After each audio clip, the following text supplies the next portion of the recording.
So that's why I was telling you the other day. I thought I arrived on location about 8:30 Okay. to 9. So somewhere in that ballpark. So if you got that phone call at 7:40, how long did you guys talk? Do you remember? Yeah, it was 2 minutes. 2 minutes? Okay. Yes, sir. Yeah, because he asked me where I was at, and I told him I pulled over to take his phone call at the hell got theirs. And then he told me he was at the Cervi at 319, and I said, I'll be out there in a minute because Chad was going to have me come out to that 1029 anyway. Okay. So I told him I'd head to that 319. Okay.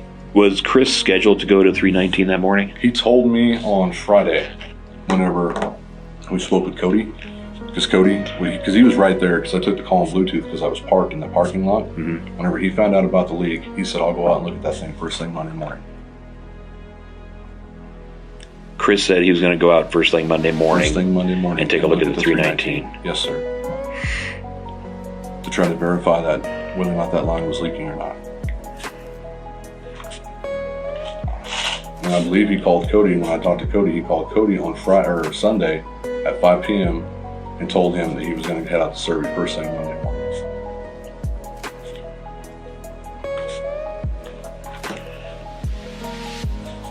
Okay, so the fact that he was there already and calling you about the 319 was no surprise. No, I just used it, telling me that, yeah, he was out on location and everything. I said, okay, I'll be out there in a little bit. That was it.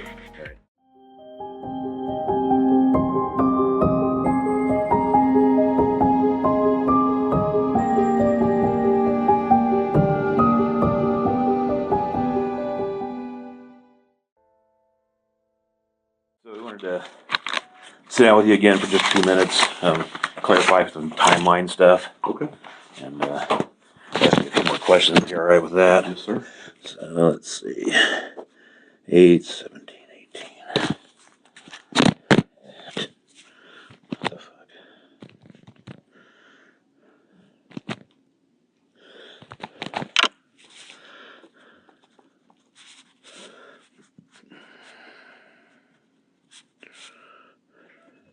Is it MCCOY? Yes, sir. Okay.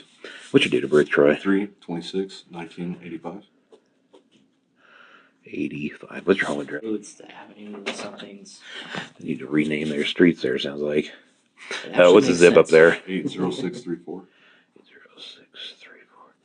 All right. And that number I called you on, is that a work phone? Yes, sir. Do you have a personal phone? Yeah.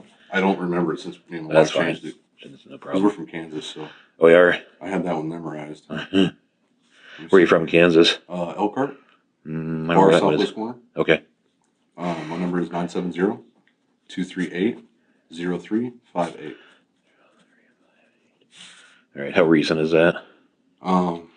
This number? Yeah. I mean, I think we've had it for 8 months or so. Oh, for a while. Yeah. Okay. I just can't remember. I can't remember my work phone number. Yeah, no problem. I have to have it written down in my pickup so I can give it to people to call me. Right. So, okay, so let's cover some timeline stuff here. Yes, sir. So let's start with on Sunday. So Sunday would be the 12th. Yes. Did you talk to No, Chris sir. at all on the I didn't 12th? speak to him over the weekend. I seen him on Friday. Seen him on Friday. So that was the last time you saw him before the Monday. work week. Yes. Okay. I seen him on Friday, and he'd taken off Friday to take Shanann to the airport for Phoenix. Okay. And then he told me he wanted me to look at his Fire Stick that he bought. I said, okay. So Like TV Fire Stick? Yeah, Okay. the Amazon Fire Stick. Sure.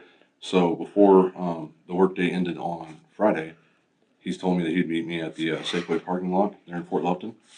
And he showed up in their Lexus, and Bella and CC were in the back seat. So he jumped out, gave me the Fire Stick, and right after he gave me the Fire Stick, that's whenever Cody called. Cody Roberts, the operator of the Cervi 319, and said that he thought there was a leak in the bypass line. And that's on 319, you said? Yes, the Cervi 319. Yeah, okay. Yeah. Because that bypass line is now locked and tagged out because we done that Monday morning. Okay. Oh,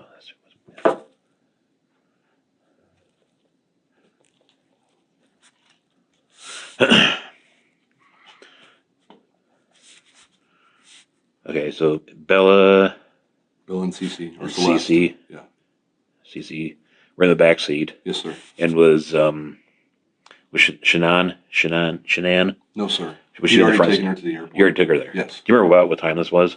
I me look back through my text messages I gave you, Yeah, no worries. because he told me he was sitting by the 5.0. There was an orange Mustang sitting in the parking lot. Okay. I think it was one of the ladies that, well, it looked just like the one I used to have. Okay. Because I had it red when I was telling you about that earlier. Yeah. So, and he's a huge Ford guy because he was a master mechanic. Yeah, I remember you said something about that. Sorry. Text messages. No problem. Chris Watts. Okay. Okay, thanks. Forward your link. You just sent it there. Okay, right here. It's at 3:05. Okay. Is whenever he sent me the text message. Here, parked next to the orange 5.0. Okay. So, And he's driving the white Lexus. yes, sir. And Bill and CC were both in the back. They were buckled up in their car seat. And he had pulled forward in the parking spot, and I pulled back here. And he was talking to me for, I don't know, like 3 or 4 minutes, and you could hear him hollering in there. So he got back in the Lexus, and he backed it up so they could see me. And they waved at me and everything like that. Okay. All right. And so you have no text conversation, no phone conversation, nothing like that over the weekend, Saturday and No, Sunday? sir. Nothing. Okay. So Monday morning, Okay. what time do you leave to go to work? I leave, well, I usually leave my house about 6 o'clock. Okay. Is that supposed to be here about 6:30? Here at the office? Yes. So did you come straight to the office Yes, sir, I did. on Monday morning? Yeah. So 8:13. Yeah, and I received a phone call from him Monday morning, but I couldn't answer it while I was driving. So you can see in here, it's phone call declined. Okay. What, do you have the time Yes, on sir, that I'll one? get the timestamp for you. That's what I'm looking for. Chad McNeil. Oh, that's Friday. Monday. Chris Watts, right here, he called me. Does it say what time? See, and call canceled because I was driving, because I Okay. can't accept that. Yeah. And that's 6:43 a.m. So you got so incoming from Chris. At 6:43.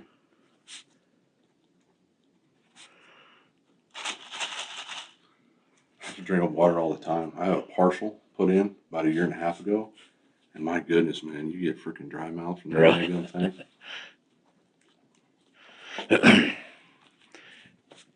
Okay, so incoming, but you declined it because it's on Yes, your sir, work phone and it tracks all that. Well, my work phone is set up through my Bluetooth in my phone or my truck. Okay. And with that geotab, it can tell when It's gonna you take a tell. call Okay. whenever you're driving. And you're gonna get busted for that. Yeah, Is that right? you would Okay. get slapped. Okay. Yeah, because they came down from Keith Nosich, and he's pretty high up in the company. All He right. said that we can't use them anymore. Okay. So, And that's when you're driving out to the site, no, sir, that's when I was driving to work. driving to work. 6:43. So apparently you'd gotten to work a little bit after Yeah, I was 6:45. running- Is that well, I would have been running behind that day then. okay? Do you remember about what time you got here? No, I don't. Okay. Can we check my? You guys can run my geotab if that helps. Whatever you guys need. Yeah. Okay. Yes. Oh, no problem. Might need that. Yeah. No, but. That's the important stuff. Yeah. Yeah, right. Sorry. That's right. Thanks. Okay. All right. So you come in the office between 6:45 and 7. Would that be fair? Yeah, that would be fair. Okay. Because I always try to hit up the burrito guy that comes at 7:30. Okay. Gabriel. So did you get a burrito that morning? Yes, sir, I did. Okay. And he's here by 7:30. Yes. He's usually here about 7:30 and just a little bit after. Okay. So when you come to the office, what's your routine? When I come to the office, I always park on the north side of the parking lot down here where my truck is now. And I walk through those doors. I come directly in the doors, and then I go into the break room. Because that break room to the south or the north end of the office is where all of our guys sit. Okay. The whole team's there, Okay. usually. And then Luke's office is right down the way, so I just always park on the north end. Okay. So you come in. Do you get like your assignments for the day to check on? Well, I come when in, you go I pull check? up my computer, Okay. my work laptop. I can check Signet, whatever, the case is. Usually since I'm a lead or field coordinator, I go in and I talk with Luke and or talk with Chad because Chad's also a field coordinator. That's Chad McNeil. Yes, sir.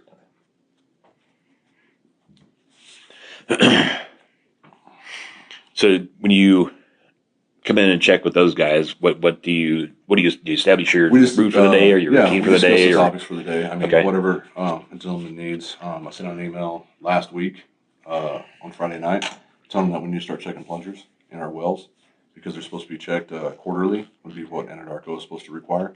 So a lot of our new guys do not feel comfortable with that procedure. So, I just talked to them, see if they need help anywhere, what was going on for that day. And Chad told me that we were going to start the Cervi 1029, which is a pumping unit. Mm-hmm. So he'd like to have me out there that day. And we was going to test that back pressure line on the 319 to verify that there was a leak. On 319, check what? Verify if there's a leak on the back pressure line. On the back pressure? Yes, the same one that Cody called me about on Friday, sir. When I told you I spoke to Cody whenever I talked to Chris. Yeah, okay. That's when he mentioned the stain on the ground, is Yes, that sir. correct? Yeah, the stain on the ground. Yep. Okay, so there was a problem with the 319. Okay. Having a leak, is that correct? Yes, it Okay. was. Okay. Yeah, in the bypass line, we were able to verify that. So the back pressure in the bypass line? Well, I think they're one and the same. I don't know which one it is. It's the one that goes up on the top fill of the tank. Verify it, because that Cervi setup kind of weird because it's all older stuff. Mm. But we have logged and tagged there. It's the first line as you're walking to the stairs. Run over on your right hand side is that first line because that's where the staining was, and it's at the elbow underneath the ground is where I think the thread's washed out. Okay. So there was oil bubbling up from there, and that's what caused the stain. Okay, gotcha.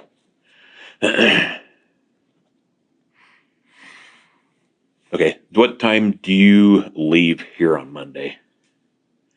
Approximate. Approximately, burrito guy comes at 7:30. Might have talked to the guys for like another 10 minutes, so probably 7:40. I was on the road. Okay. Ish. So we call it 7:45 on the road. Yeah, I would say so, sir. Okay. So do you remember that day where you headed first?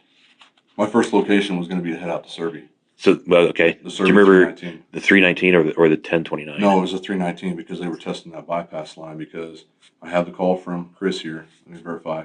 That was at 6:43 when I told you about. Mm-hmm. And then I talked to Chad McNeil. And then after that, I talked to Chris again at 7:40 a.m. incoming call because I just left the office. So 7:40 a.m.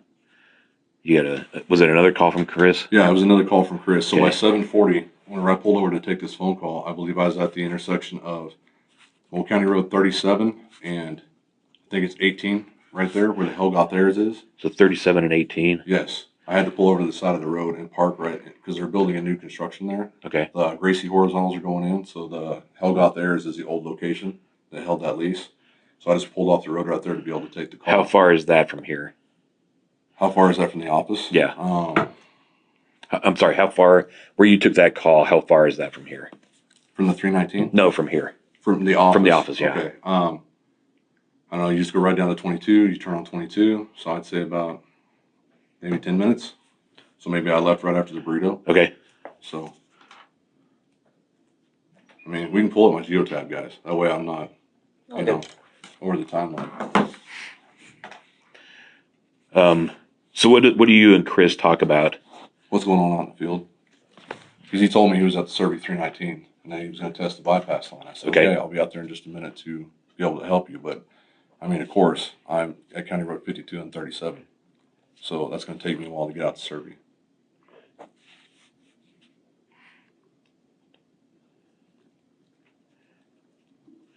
How long would it take you to get to Cervi 319 from where you stopped to take this phone call? From where I stopped to take the phone call, we got to get back on County Road 52, head all the way to Hudson, then we jump on I-76, just like Luke took you guys out to Cervi. So probably about another 40 minutes to be able to get there with drive time. Okay.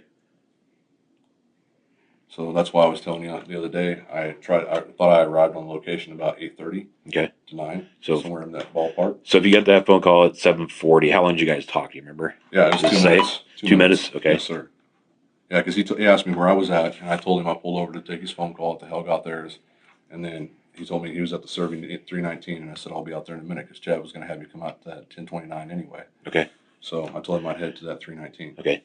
Was Chris scheduled to go to 319 that morning? He told me on Friday, whenever we spoke with Cody, because he was right there, because I took the call on Bluetooth because I was parked in the parking lot. Mm-hmm. Whenever he found out about the leak, he said, I'll go out and look at that thing first thing Monday morning.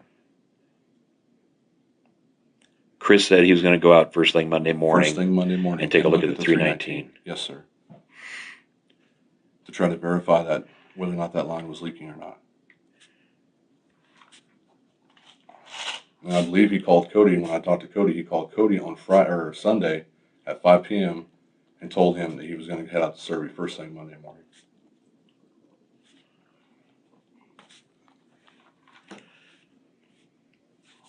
Okay, so the fact that he was there already and calling you about the 319 was no surprise. No, I just just telling me that yeah, he was out on location and everything. I said okay, I'll be out there in a little bit. That was it. Right. And so it took you approximately 40 minutes to drive out there. Yeah, so we're probably what 8:40, 8:30 somewhere in that range. 8:30, 8:40. Okay.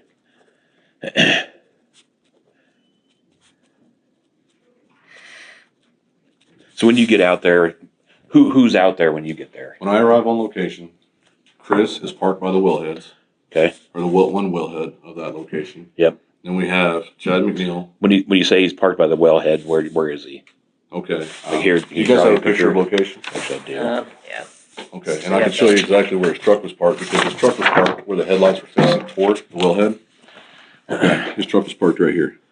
You're gonna And his headlights, draw his car on there for me. You want me to try to draw a car? That is just a box. Okay, a box.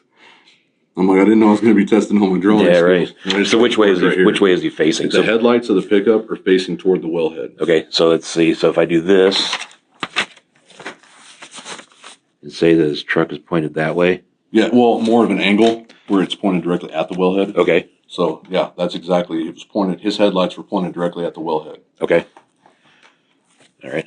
And who else is there? Melissa Parrish and Chad McNeil. And where are they? They are parked right here on location, sir. Just on the other side of Yes, the with their wellhead there. trucks facing. Kind of where we're parked here. Yeah, their trucks were facing toward the exit. Like Okay. They pulled in and kind of circled and parked right here, and I parked right over here. Okay.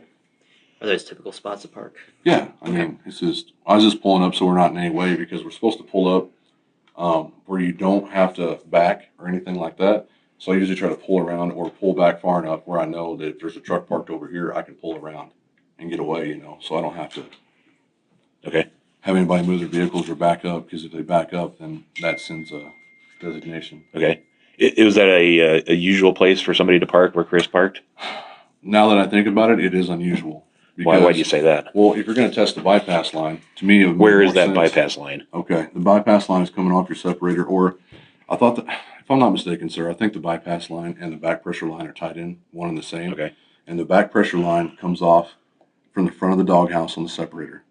And then the back pressure line is back here by the flow line, where it comes in at the header of the separator, where the gas and the oil enter the separator. Okay. And those lines run directly underneath and then come right back over here to the edge of the tank, where both of those lines come up and on top of the tank. And that leak was in here, correct? Yes, sir. It Okay. was right there by the stairs, right as you go up the catwalk. So to me, I'm lazy. If I pull up on location, I would pull up over in here somewhere. I would have took this circle right here and stopped right here in order to be closer to the separator and everything to be able to test that bypass line. Okay. So by him parking here, he kind of blocks this. Yeah, access. Nobody could circle around the wellhead. Okay. Is it normal for somebody to park in that fashion? No. Well, I mean, now that I think what's all's happened, no. But I mean, at first, it didn't even flag anything for me. But that's where his truck was parked. Okay. So I mean, to me, no. If you're going to go out there and test the bypass line, and that's all you had to do, then I would have parked over here to be able to be closer to this and this. Okay. Plus, I'd imagine you have to get some tools out of your truck. Yeah, crescent wrench, whatever. Do whatever. You gotta do to be able to pressure up the vessel. Okay. What tools did he have out? Whenever I got there, everybody carries a crescent wrench in their back pocket. Whenever I arrived on location, he used his shovel to dig out the hole right there at the bypass line. Mm-hmm. And then whenever I got there, they'd already verified that the bypass line or back pressure line, whichever one that is, failed, and that it was leaking underneath ground, because you could see like a little bitty puddle right there. And Chad McNeil went and got his lockout tag out. He put it on the bypass line, and I think they did the bypass line at the separator to make sure it was locked out in both directions, so pressure couldn't get in there and feed any more up, so we wouldn't have any further contamination. And then after that, Chad and Melissa, they pulled away since I parked over here with Chris, and Chris had went back to his truck to check his phone, So I grabbed a shovel from right here and I walked it back over to his pickup and handed it to him. And he said, no, there's still, since that stain's still there and the dirt's already stained, we're going to put that back in there. So then he filled back in the hole and then he came back over to the pickup. And then after that, he left first because I told him I grabbed the gate. So he got out of here, went through, and then I followed behind him and I closed the gate behind me. Okay. So when you get there, Yes, sir. I'm sorry, let me back up. Yeah, whatever you need. So you get there, Chris is parked here. Yes, sir. And say who else was there already? Chad McNeil, Chad. already on location, and Okay, so Melissa Parrish. They were already there Chad. before me. And Melissa are both on scene as Because Cody Roberts was over at the 1029. Cody was already out at Cervi, but he was at the 1029 because they was going to start that pumping unit. He said he was already out in Cervi, just like generic ranch or at this site. Well, no, not at this site. Okay. Cervi Ranch is, the way we speak upon it, is consistent of those 7 sites at Cervi. And the 1029, if you enter the gate from the south, which I'm sure you guys did when you went out there, because that's the only entrance that they are supposed to allow us to go through. As you go up, instead of curving back to go to the 319, you continue to go straight. And there's like a little riverbed right there that you cross over and go back into, and that's where the pumping unit is. okay. All right, so you get on scene. Chad and Melissa are already there. Yes, sir. And Chris. Yes. Anybody else? No. Okay. Do you see what Chad and Melissa are doing They were just over there by the bypass line. over here? Yes. Over here. Yeah, over there by the bypass line. Okay, we're all three of They them were over here. confirming that. Yes. Whenever Okay. I pulled up on location, all 3 of them were over there. Okay. Anything seem unusual? No. Just out of the No. ordinary? No. Well, as soon as I pulled up, and I talked to Chad McNeil about this because he remembered me making a comment that I didn't even remember. As soon as I walked out on location, I got out of my truck, and Chris is usually fairly decently dressed man. He's always got on pretty tight fitting FRs, like really, like he wears area out What's pants. FR? Fire resistant. Fire resistant clothing. He usually wears that. He was wearing a blue shirt that was baggy, looked like he'd had like an older shirt for him. So it wasn't a fire resistant shirt? It was. It was? It okay. was a fire resistant shirt, but different companies make different styles of t-shirts. And this is not something that, I was used to seeing him in. It was kind of a baggy t-shirt. Okay. And then he had a pair of pull-on boots. And from every time that I can remember out in the field, he had an old pair of boots that he was lace up, so the toe was about to come off of. And then here about 3 weeks ago, he bought a brand new pair of Red Wing boots down at the FR store here in Platteville, and he always wore those. So when I seen him, on those, I was like, "What, you slumming it today, bud?" And he laughed, and that was it. That was all it was. But I didn't notice that it was, out of the ordinary. I just figured, okay, well, if he didn't get a lot of sleep last night and he was in a rush, he just grabbed what he had and went out to location. Okay. But I think it was a pair of Red Wing pull-up boots, because I think the only style of boots he wears is Red Wing. Okay.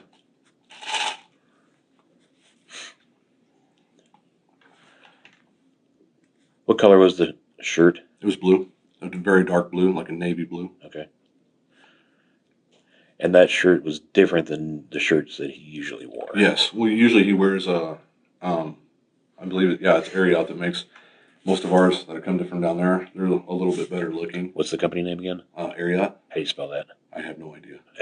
Is that the shirt you were wearing when we first Yeah. spoke to you? Okay. Yeah, those style of t-shirts. Okay. Is So what that's we- the more form shirts. shirt? Yeah. Okay. They fit a little bit closer and stuff like that. But this other shirt he had, because like you guys had said the last time, he's lost a lot of weight here in like the last 6 months to a year. So I think it was one of his old shirts that he had, in his closet. Because I even have some old shirts like that that are baggy as heck. Yeah. So Okay. So he's wearing his old boots. I would say they're old. older. I would say they're older because they're not his new ones. And I've only seen him that I've noticed wear lace ups. And these were And these are slip-ons. slip-ons. Yes. Okay. Because the reason why drew my attention to him is it drives me nuts if anybody tucks their boots or their pants inside their boots and the boot deal's showing. That drives me insane. So he had it like half tucked. It was weird because one side was down and the other side was tucked into his boot. Okay. So it instantly drew my attention. And that's unusual for him.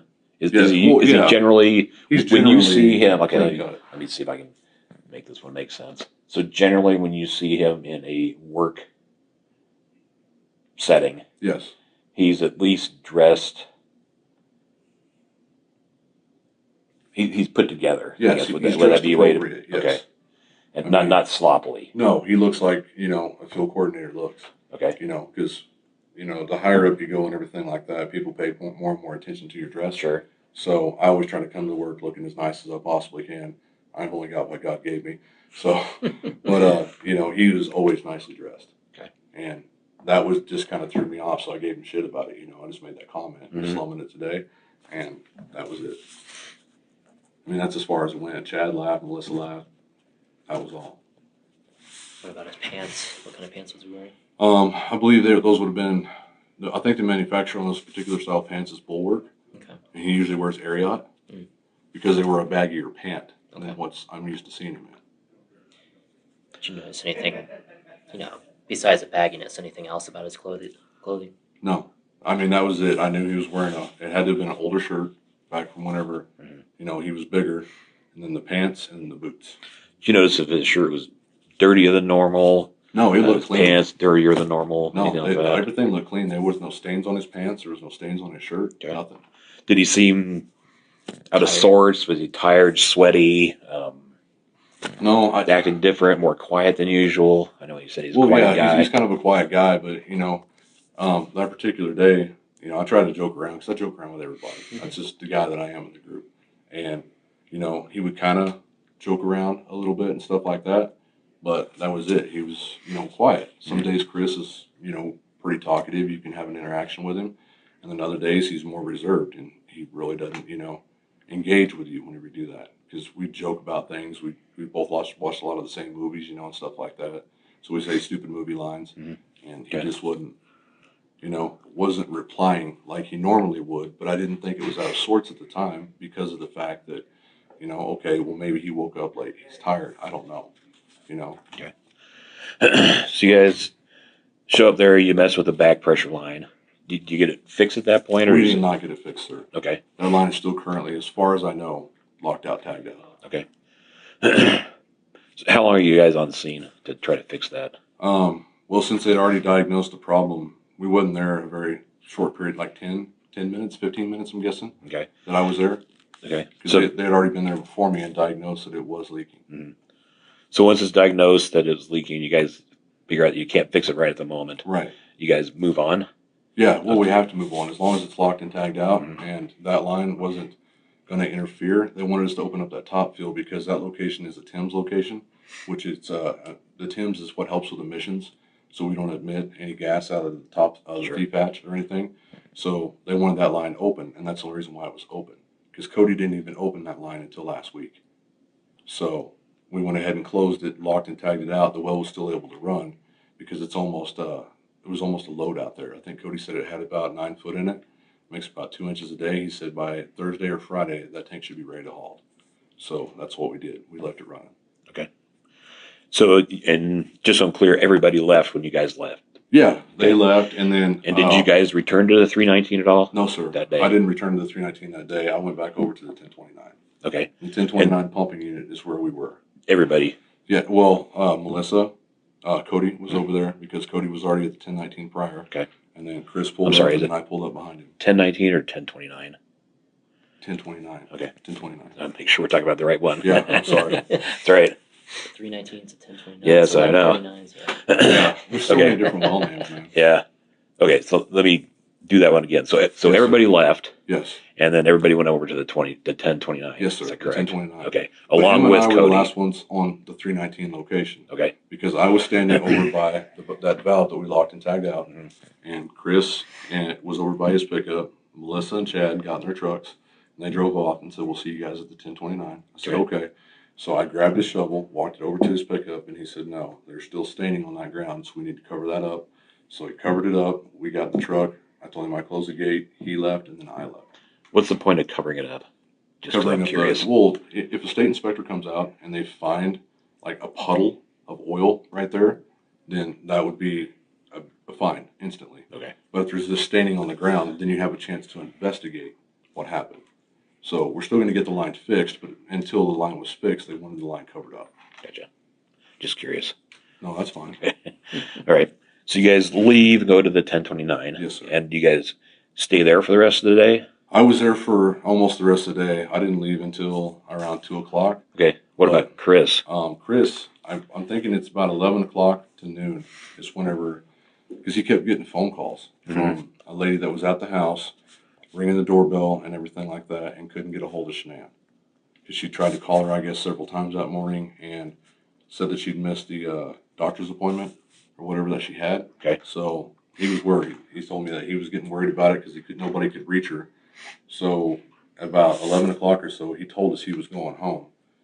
But when Chad and McNeil and I talked, I mean, I don't know if this would be anything that you guys could look into further for any kind of evidence or anything, but he told us that he had to use the restroom on the 1029. So he told me it was number 2.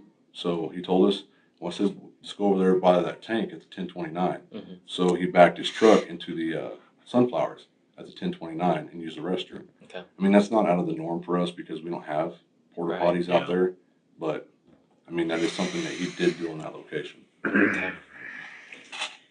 When did you and Chad kind of discuss things? Well, I spoke with him again today. Okay. He's like, you want to make sure that you bring that up to those gentlemen in case it can't help anything. Right. Because I talked to Chad and then I talked to Luke and told him that I was going to be coming in today. Okay. Because, I mean, Chad's the other field coordinator. So I was keeping in the loop with him. And I called him because Luke didn't answer the first time. So I just wanted to call Luke to let him know that I was coming into the office today to do an interview with each other. Oh, good. Can we back up to the 319 for a second? Yes, Yeah, sir. go ahead. When he was he looking around, just at kind of the surroundings at all? Did you Well, notice? Okay. Whenever we got ready to get back in our pickups and leave, he was messing on the phone, like texting or whatever. I don't know if he was texting the lady that was at the house or whatever the case may be. It didn't seem odd to me at the time because I thought he was walking toward the back of his pickup, and before we leave location, we're supposed to do a circle check, a 360 circle check. That means you walk all the way around your pickup to verify that there's nothing in your way so you don't hit it. So whenever I seen him walking, he walked just right past his truck, just a little bit, not very far, and looked out in the field like that, and then he walked right back, and that was it. Did he do a full check or did he look at a specific point? No, he didn't look at any specific point. It was like his eyes were just kind of up in the like looking toward the sky.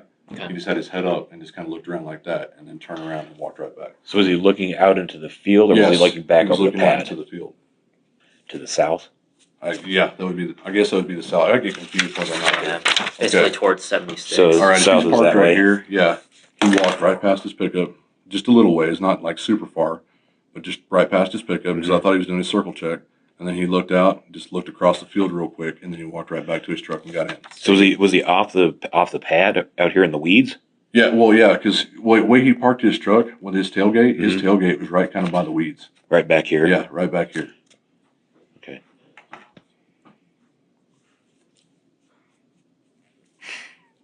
And he's looking off in this direction. Is that? Yeah, he was looking off in the, because he walked right past here, and he was looking back in here. I mean, it was just brief. It wasn't like he was staring or nothing like that. He just walked back there, kind of glanced around, and then walked right back to his pickup. Okay.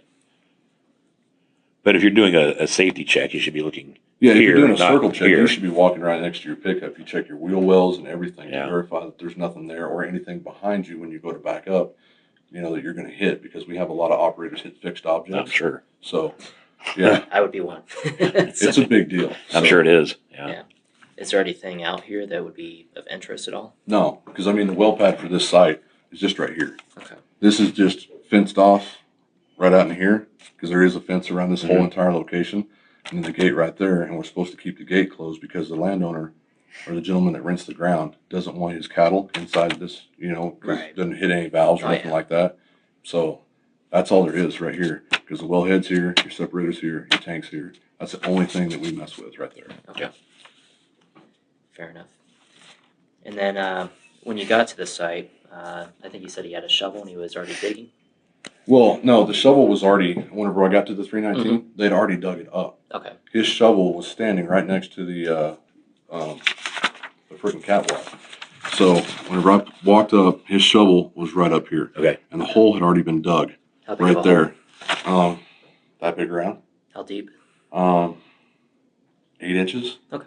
Maybe 8, 9 inches, because I don't think the lines are very deep underneath that berm, and then before they elbow and then come up right there by the tanks. Mhm. So you could see a little puddle right there of oil about that big around, and that's it. Okay. Did Chad or Melissa have shovels out too? No, not that I know of, because I think Chris had already done that. Because Okay. that was the only shovel that I seen that was out of the pickup on location. Okay. Did Melissa or Chad have any other tools out? No, everybody just carries their crescent wrench. Okay.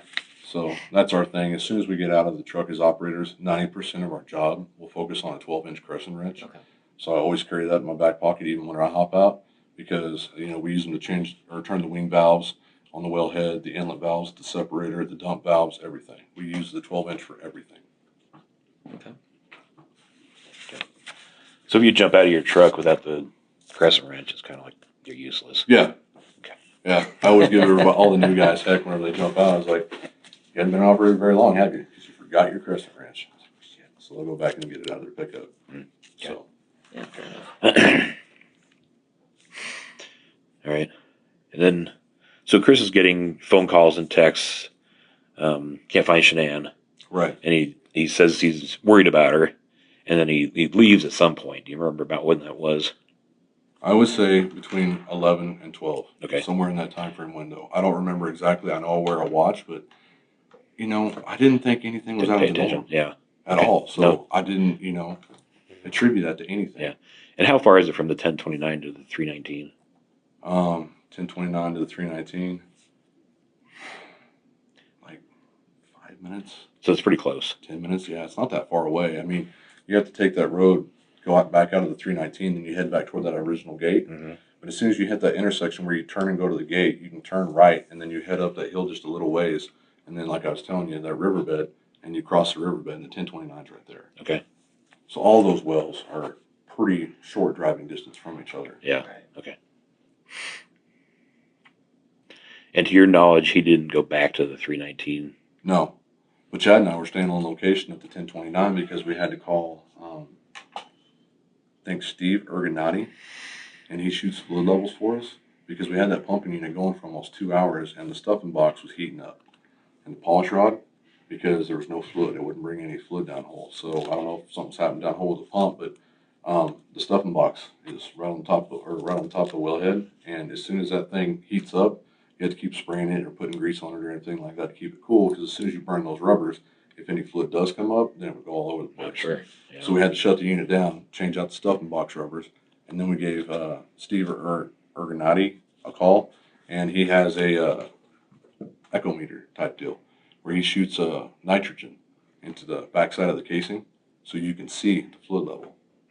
So actually he shot it into the tubing, but you can see the fluid level on his computer because it can tell you that sound wave that runs down the well. It'll tell you where all the collars are and everything. And I stayed out there while they shot the fluid level. Okay. All right. So you work on the 1029 for the rest of the day. Yes, and about 2 o'clock I left. Chad was out there longer because he was talking to Steve. Okay. And you left, and what'd you do after that? I left and went straight back toward like Hudson Mhm. and everything, so I could come back into the middle of the field. That way I could be there if anybody needed anything. Because being a field coordinator, you have to wait until everybody leaves the field and everybody checks out to make sure everybody makes it home safe before you can leave the field. So then as soon as the last person checked out, I can give you the time on that too. Yeah.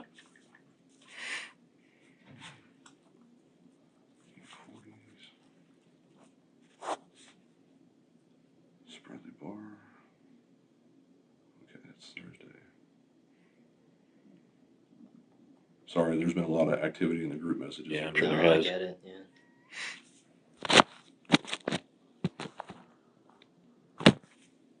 There's Tuesday. Okay, this is what time I checked out. Headed out, Daniel Barr, and I checked out right there, right after Daniel Barr. And what time was that? So I'm guessing that was about around A little 3:56 A p.m. little after 4, maybe? Yeah. Maybe right at 4?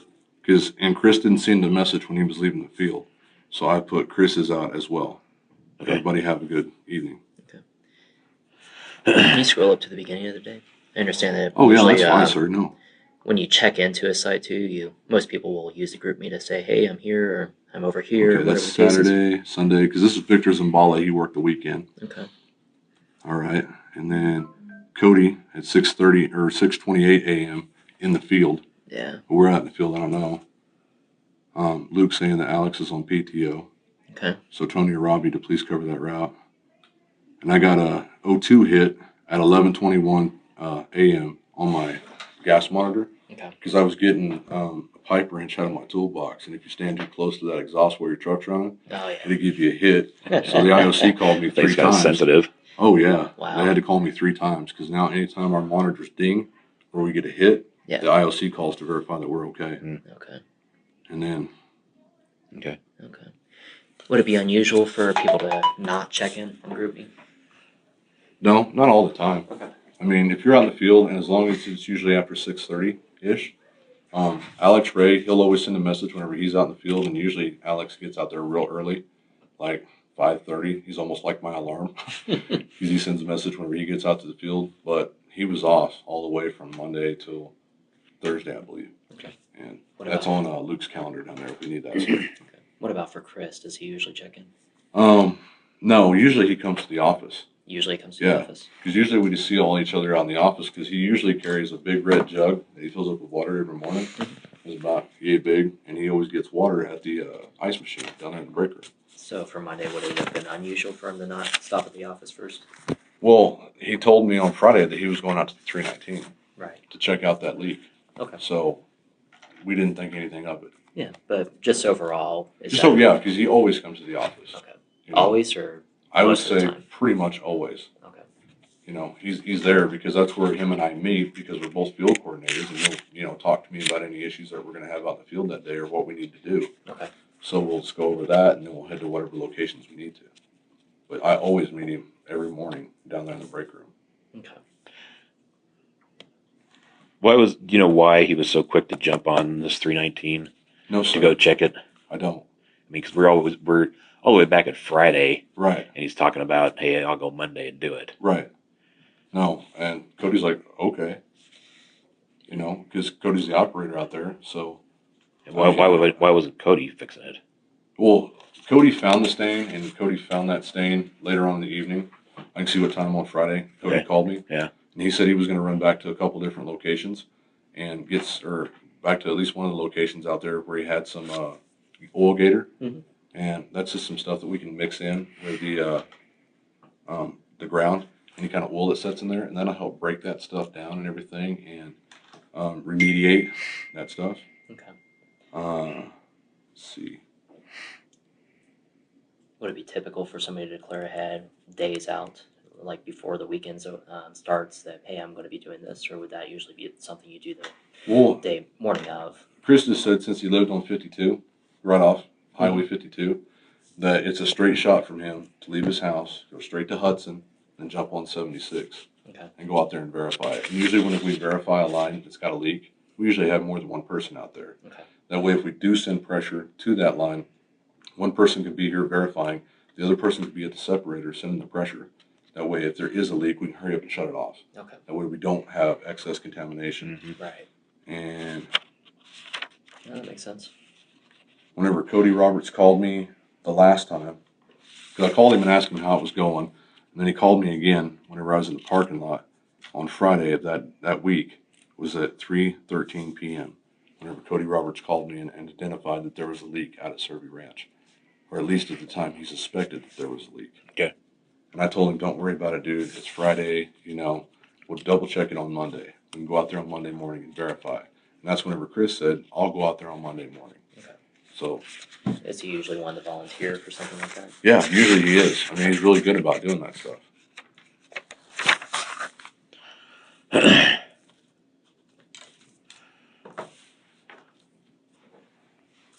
Let's go to Tuesday. Okay.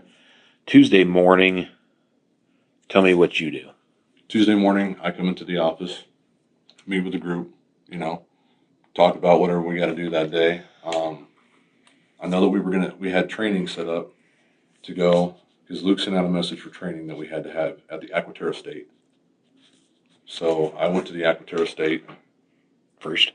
No, not first. I'm trying to pull it up for you. Sure. Okay, we're still on Monday. Let's go to Tuesday. Do you have any contact with Chris on Monday evening? Monday evening, text messages I gave you. Yeah, I think I just sent him a just asking text. how he was. Okay. Chris was pretty short, or just saying Yeah, none of his replies were very long. no.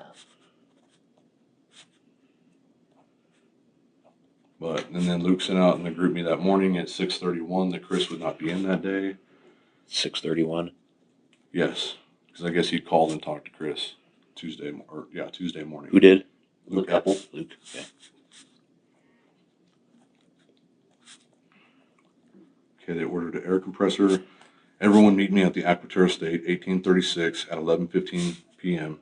for some training. Bring your Mod 1 books if you have them, because we got to complete our Mod 1 before November for any APC blue badges. What's a mod 1? A Mod 1 is a general knowledge of all your parts, moving parts, your separators, your pumping units, your ECDs, your gas compressors, your VRUs, your VRTs. So they want you to be able to go out to a location and walk them through every step on how that functions. Okay. So I tested out last year, at the beginning of this year on it. And if you didn't get a 2 all the way around, then you would have to turn around and redo it. So the ones that I missed, we're going over some of that. And Luke had another meeting that day, so we were able, or he had to have a phone call at 1 o'clock. So we saw in that location and we went over the air skids. So Aquaterra State's not anywhere.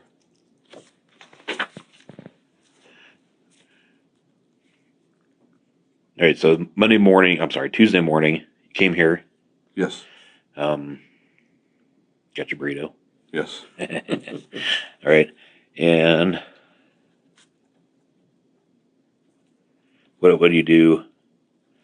Do you hang around the office? You go check stuff? Well, I hang around the office for a little bit, just talk to the guys, and then after that, I'm trying to remember honestly if it was Tuesday or what day it was.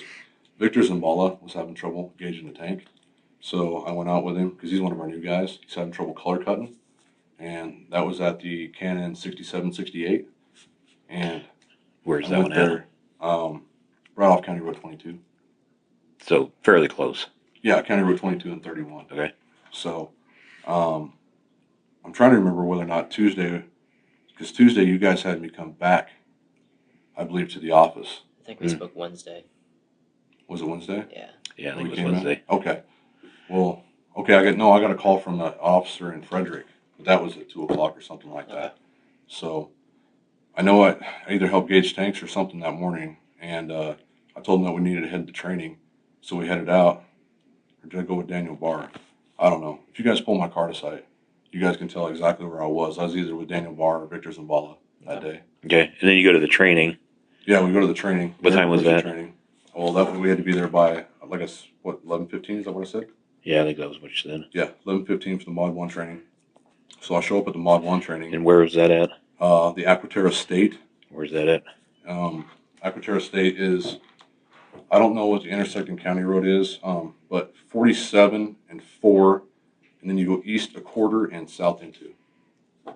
Okay. How far is that from here? It's on the other side of Hudson. So Oh, it's a ways.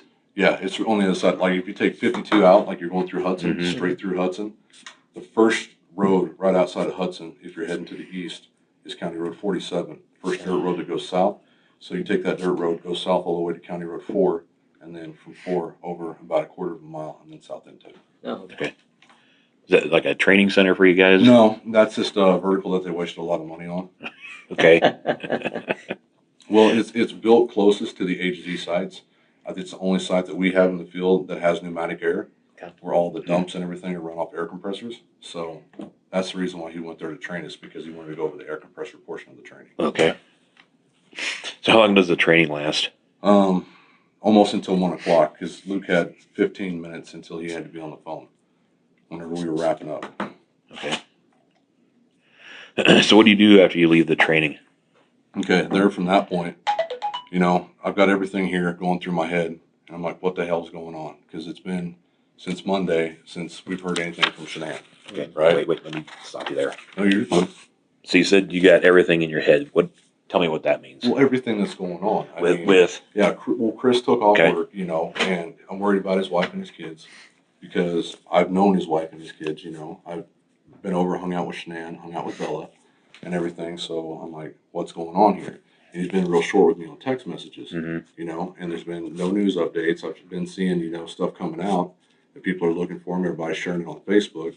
So I was like, well, if nothing else, it's 1 o'clock. I don't have anything else to do.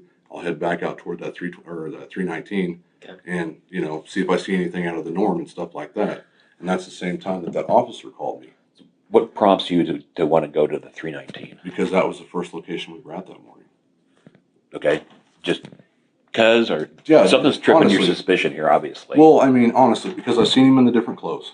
Okay, I seen him in that, and then, you know, and he just was short with me that day. Okay. You know, he wasn't really like engaging in conversations and stuff like that. Mm-hmm.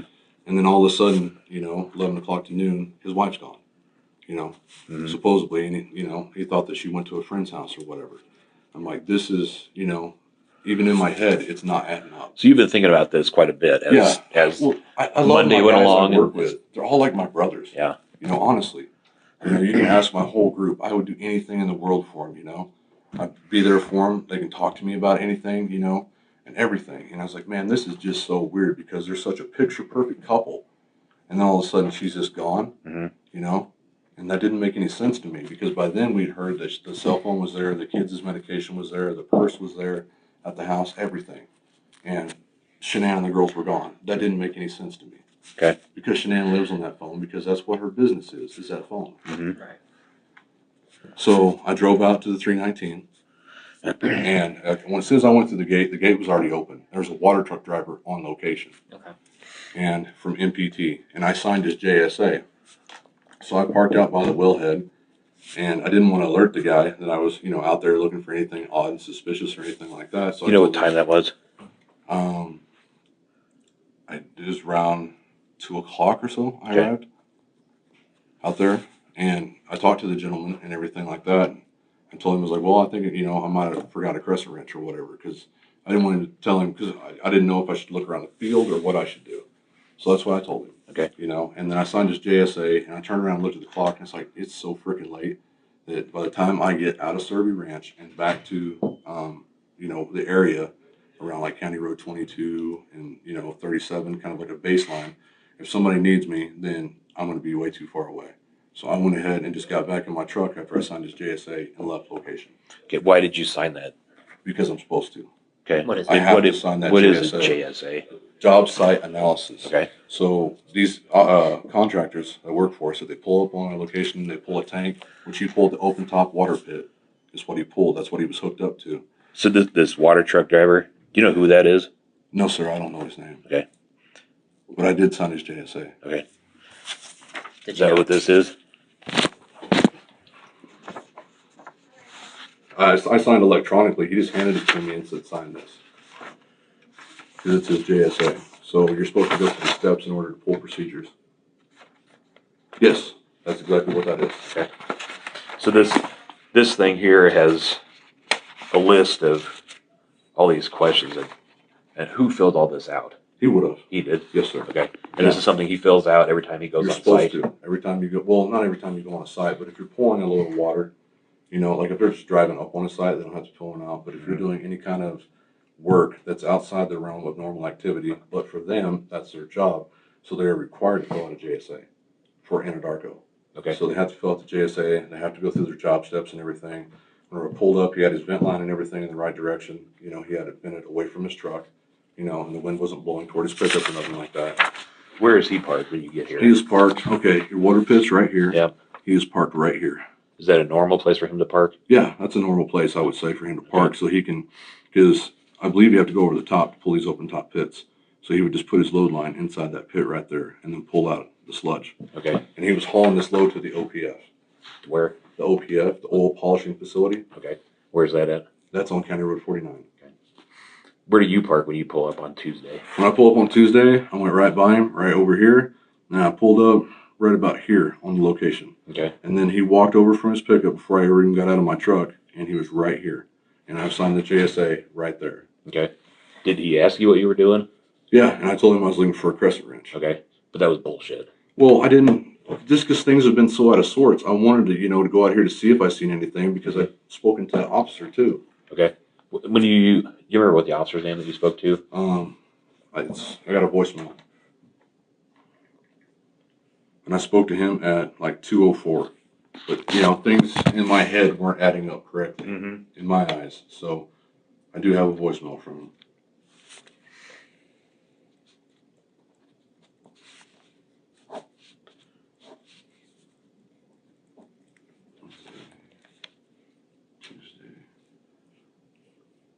Tuesday, Hudson, Colorado. Okay, here's the voicemail then. I didn't delete it. At what time? He called me earlier when we were training. For Troy McCoy, this is Officer Walgie with the Frederick Police Department. I was wondering if you could give me a Can you call replay back. that part again? Can you replay that first part again? Officer 303. Walgie.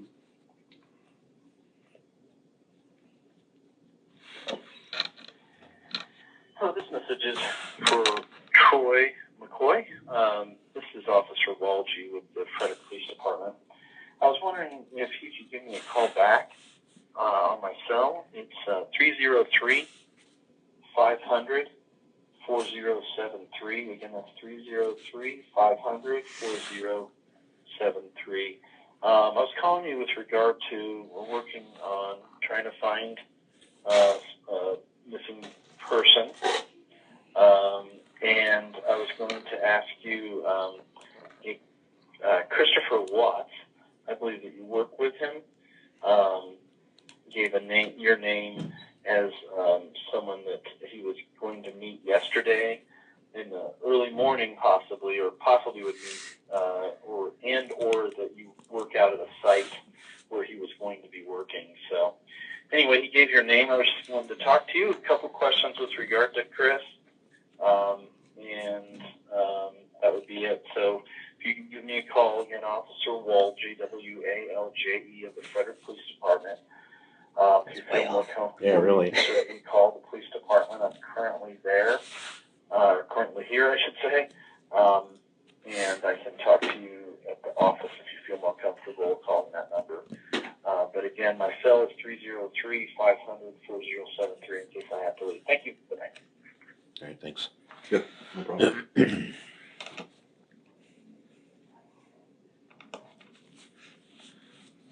Did you know that the water guy was going to be out there? No, I didn't. Okay. No, the water guy was out there. Well, Cody Roberts told me that he was going to have the load bottomed out at Cervi. And then he also told me that the load line was leaking on the tank. Okay. Because that load line is leaking on the tank that was almost full. That was there. on Tuesday, or was that another day? That you said that? I think it was on Tuesday. And he called me and told me that they were going to have that pit bottomed out. And I think the water truck told me that he got like 15 or 20 barrels of oil out of there. Or not oil, but water. And then he pulled the rest of the oil and stuff, BS&W that was on top of the tank. Okay. So is it normal for you to sign this? If you show up on site when they're on site, they Yes, want you to have sign to that. sign that. You have to. Yes, sir. Okay.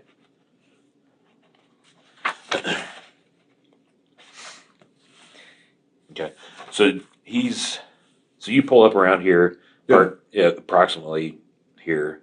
Yeah. He comes over before you're even out of your car. Or Yeah, out before I of your even truck. get out of my pickup. Okay. Do you ever get out of your pickup? Yes. Okay. Do you walk around, take a No, look? I mean, whenever I get out of the pickup to talk to him. Okay. Because he's walking up and he's right here by my truck. So I get out, and everything and talk with him.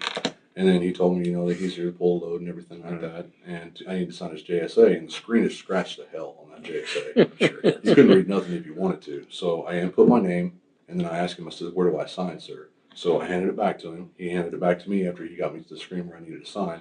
And then I signed my name. All right. Then, so does he leave? Or I'm sorry, go back to his truck? Yes, sir. He went back to his truck. And then What do you do?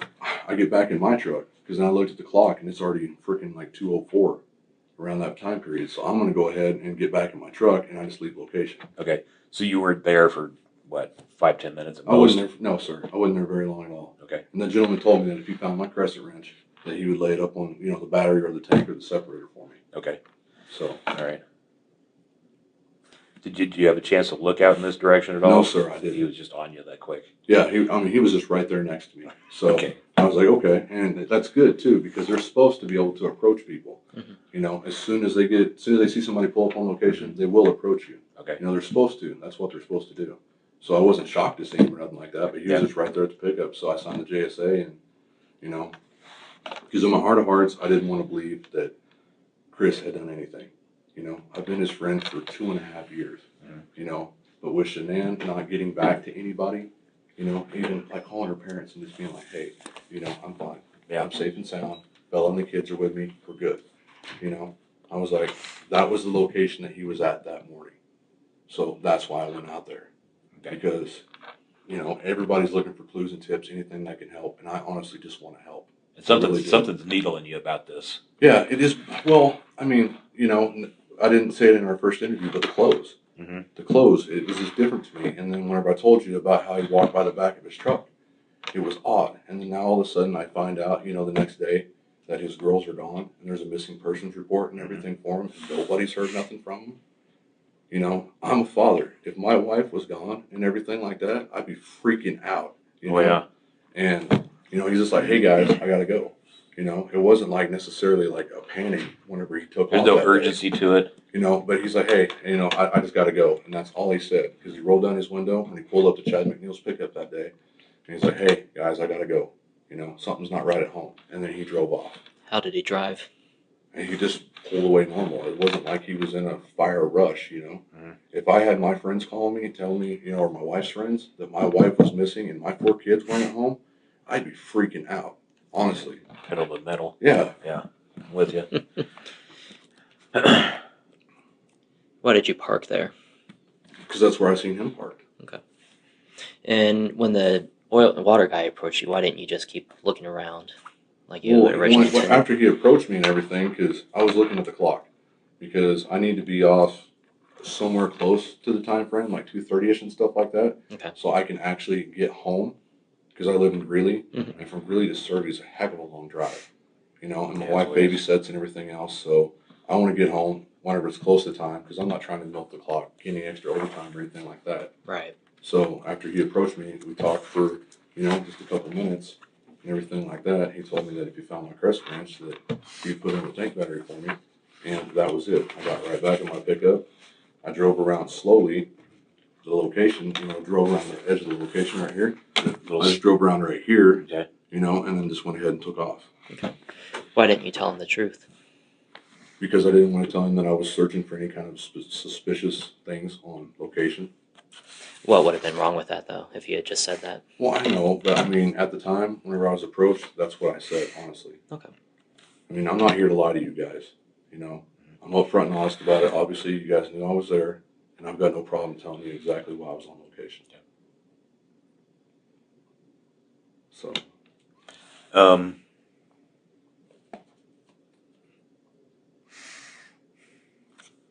you talk to your wife about this on Monday when you got home?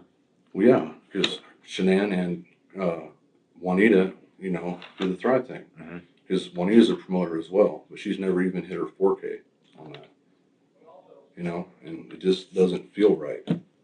You know, for those girls just to disappear and Shanann to disappear, and she's such a public person and everything like that. So the wife was worried about them. She wanted to make sure that they were going to be okay as well. What was your conversation about?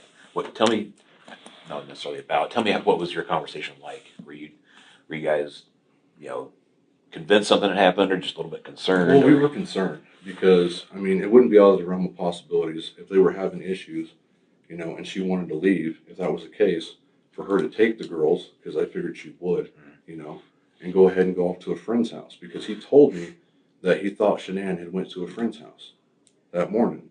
So Chris told you that? Yeah, it wasn't nothing out of the norm, you know. Like she goes over to friend's house and stuff all the time.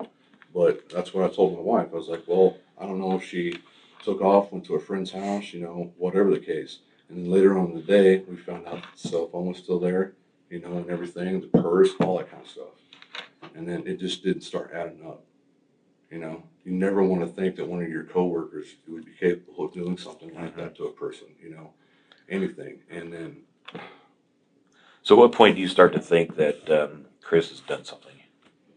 Well, the only part I start to think would be Wednesday. Because I drove out to location. You know, I wasn't out there very long on Tuesday.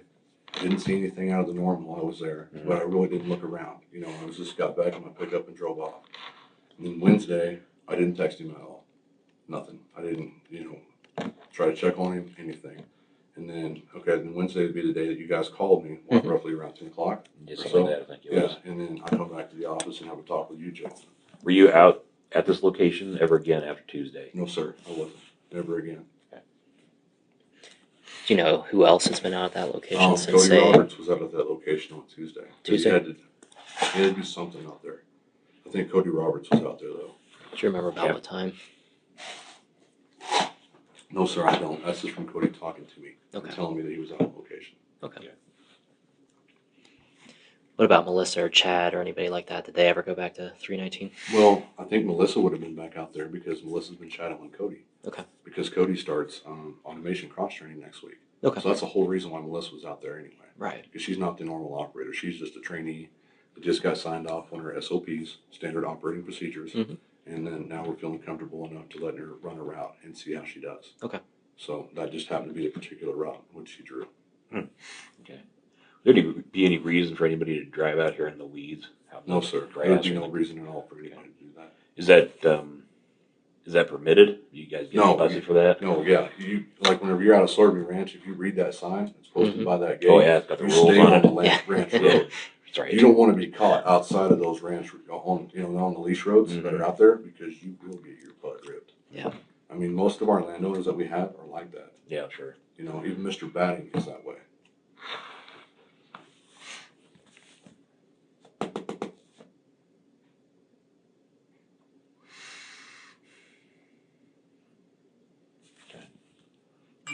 Anything else that we haven't talked about regarding any of this stuff that you can think of that we need to cover? Even if you think it's not related or it's frivolous or anything else you could think of, suspicions, just rumors, anything else you can think of. Right. Well, I'm trying to go through my head on everything that I could have said to him that day. I mean, with all this stuff that's going on, you know, sometimes it's hard to remember. But I do. Another thing that morning, he told me they were having issues and everything like that. But This is Monday morning. yes, yeah, he said, yeah, we're having some issues and everything. And he's like, well, her wedding ring was laying on the counter. That's what he told me. That the wedding ring was on the counter. And I was like, why would she leave her wedding ring on the counter? He's like, well, I guess that she's just through with me. I don't know. But he sounded hopeful that they could work things out. So that didn't, necessarily bother me at all. He's told me that the wedding ring was laying on the counter. Counter where, do you say? No, I don't know if it was a kitchen counter, sir, or their dining room table, because they're right there next to each other.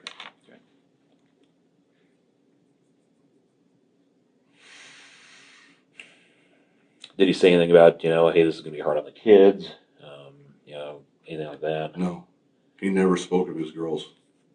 Never did? No. Like- Other than like- whenever like he as a- said that they didn't go to school or whatever at CC and Bella, because I don't know if they had like a daycare or something that they go to every day. But he said, yeah, she didn't take them to daycare and she didn't go to a doctor's appointment. That was it. That's all he ever spoke with the girls. But he just told me that him and Shanann had issues and everything, and that's why I figured why, because she didn't get in till late Monday morning or Sunday night whenever she got in. Mhm. And I figured that they just couldn't sleep, honestly, is the reason why he looked the way he looked. I never put things out of sorts, or even would have thought about things being out of sorts until nobody heard from her, Right. and she's not that type of person at all. Does he generally talk about his girls on a day-to-day basis? Here and there, if they get to go do something, Okay. He loved playing with them and everything. Last pictures I seen anyway of the girls, other than whenever I seen them on Friday with him, they were happy, laughing, and everything when we met in Fort Lupton, and like the trip that they took out to the beach in North Carolina. He always posts stuff like that. And for the most part, if anybody asked him about his kids, he would just light up. They were like the center of his world. It's what it seemed like. But now that we know what we know now, obviously that must have not been the case. Because any father that loves their children could never do something like that. So I'm just blown away with this. And I mean, I know me going out to location on Tuesday does not look good upon my part. And I told the guy I was looking for my wrench, but I had that sick feeling in my stomach. Okay, we haven't heard anything from her. If I can find anything out on that site where I could tell authorities, something about it, that, we could find out what happened, I'm praying to God that wouldn't be true, because that's a guy I worked with for 2.5 years. Right. Is your buddy? Yeah, I mean, I would consider him a friend, you know? We didn't hang out outside of work hardly at all. I went down to his house twice for Thrive parties, like I told you guys before. And then I met him at Fort Lupton because he asked me to try to put some programs in the Fire Stick for him. And I said, okay. That was the only reason why we met. And it was a brand new Fire Stick straight out of the box. And I handed it back to him on location that Monday morning. So.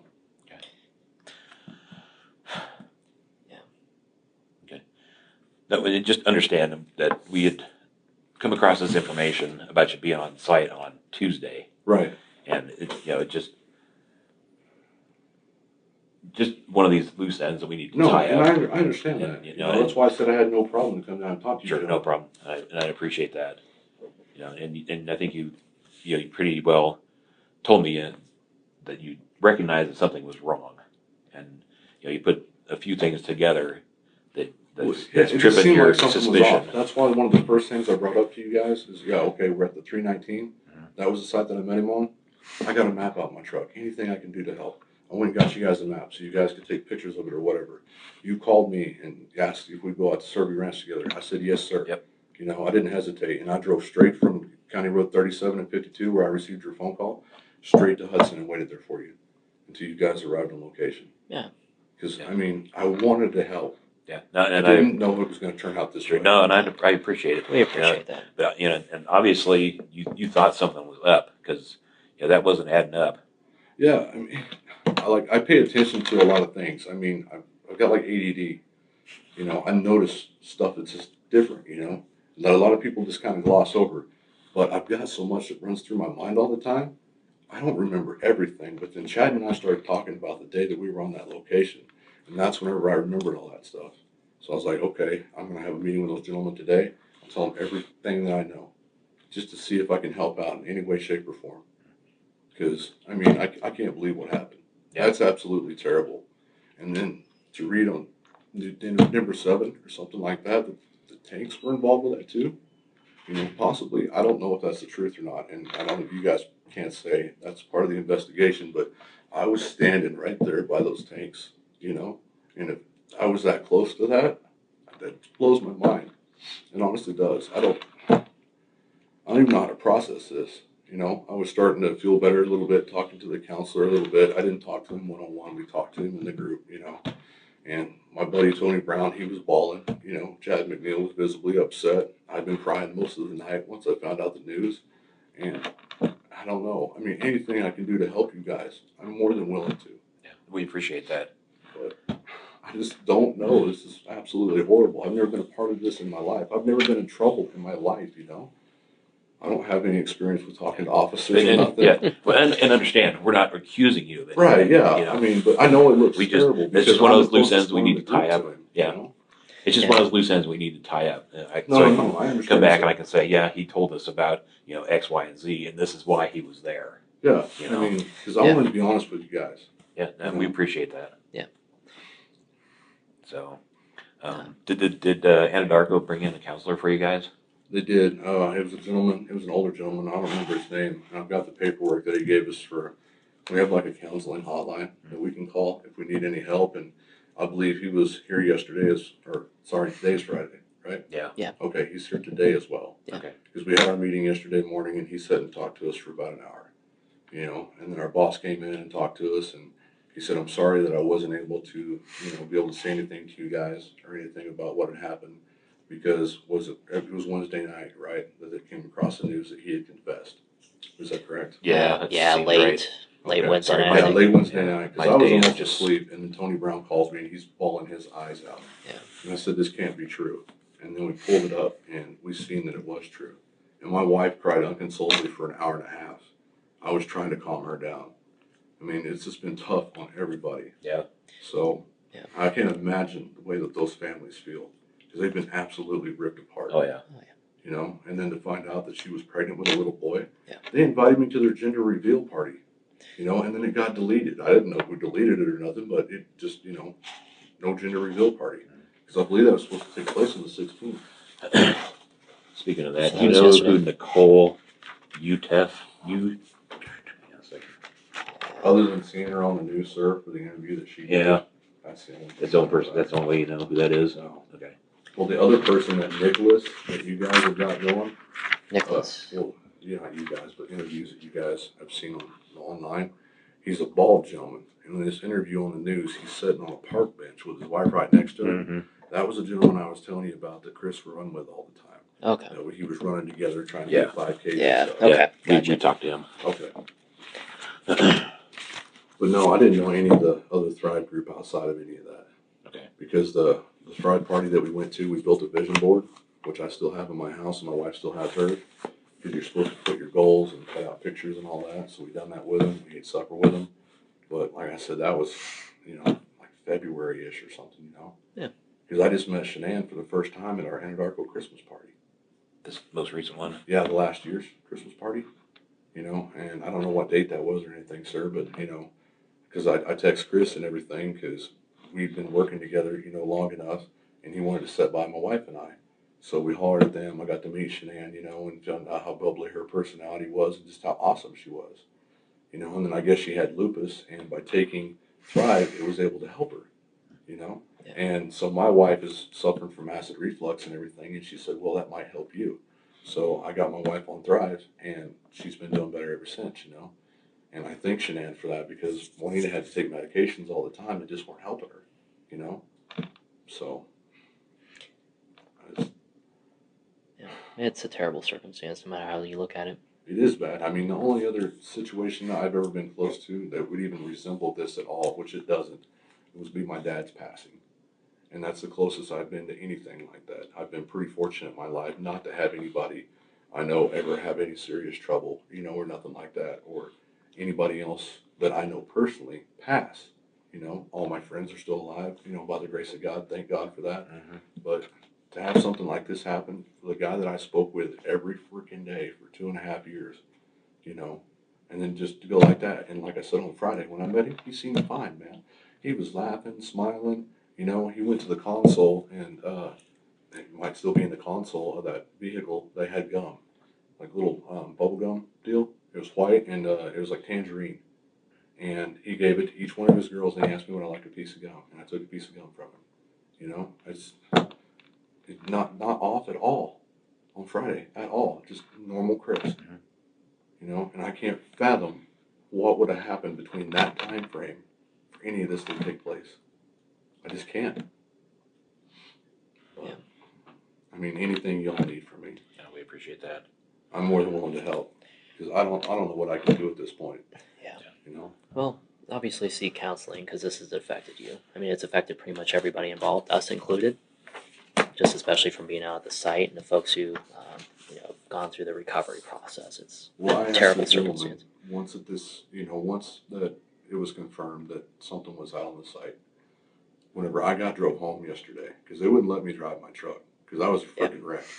And the gentleman that drove me home, I asked him, I said, is there any way that I can never have to go out to that area again? I can't stand being on that location because I knew her. I knew those two little girls. They played with my girls. My girls loved them. I can't even watch the news because if my daughters see CC and Bella on there, I don't want to have to tell them that they're in heaven now. I don't know what else to do. Yeah. But I'm sorry I went out to location on Tuesday. But it just No. didn't sit right with me. It honestly You don't have to didn't. apologize for Don't that. worry. I think that's a very astute observation that you picked up on something's wrong, and just that you put together the totality of the circumstances. And I think you went out there just to even ease your mind a little bit to say this can't possibly be. So when I talked to you guys on Wednesday, before anything came out, later on that evening, I told you I wanted to help you do whatever I could, whether it was find the girls, if Shanann just went away or whatever she did with a friend, or clear his name. Because I honestly thought at that time he was innocent. But I wanted to know in my heart of hearts if I seen anything odd out there that I could call an officer and have them investigate it. Yeah. And that's why I was out there. No, and I think that's a very reasonable explanation. Yeah. Absolutely. This is kind of for later down the road when, like maybe as defense counsel finds something like this Right. and then wants to make some story up. We have to be able to say, no, that's stupid. This is what actually happened. That's fine. I mean, whatever you guys need from me. Okay. Honestly. Does the name Mark sound familiar? Did Chris ever talk about a Mark in California? No, he's never mentioned a Mark to me. Okay. Any name that started with an M? Mark name may not be the right name. No, Or anybody in actually, California, actually. he's real reserved in the fact that, I mean, he'll let you in on a little bit of stuff. Okay. Like he told me his wife and him were having a little bit of issues, Right. you know, but he didn't say nothing about they were, you know, going to get a divorce or anything like that. It was just issues. But no, when I talked to Chris, it was about fantasy football. You know, he's a big Steelers fan. And I used to be a Colts fan until Manning left because I followed Peyton Manning around. So I don't really watch football much anymore. And I had the 5.0 Mustang I told you about. Mhm. Well, he used to have a Mustang whenever he lived in North Carolina. And then when he Okay. moved out here with Shanann, they sold it.